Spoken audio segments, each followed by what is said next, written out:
Ladies and gentlemen, we are working on the Saab 900 1990. It's a turbo. As I explained for you last time, the wiper mechanism was broken. We got the new one. As not the new one, it's second hand, but it's working. As I told you, there's this pulley. It come off with the wires on it. This wire come off the pulley. So what we do, we just remove the wiper arm. The two bolts here, one and the other one the other side. If you see, yeah, and two on the bottom and a plug. So I gotta remove the old one and fit the new one.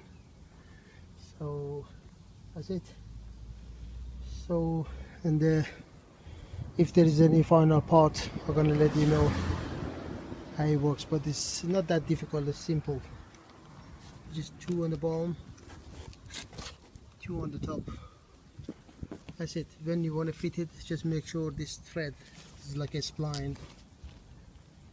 As you see, the spline is clean. The spline inside, because it's sitting in the aluminium bit, so it must be tight there. So make sure you're clean between all this spline. If you see these aluminium bits stuck between them. So that's we did the job. So this one was seized up too. As you see, the pulleys come off and broken. Just undo this one. We got the little pulley here. You can get it off the eBay, a few quid, and then put it underneath of this one. Remove the nut. Just twist clockwise and then remove the arms. This was quite tight.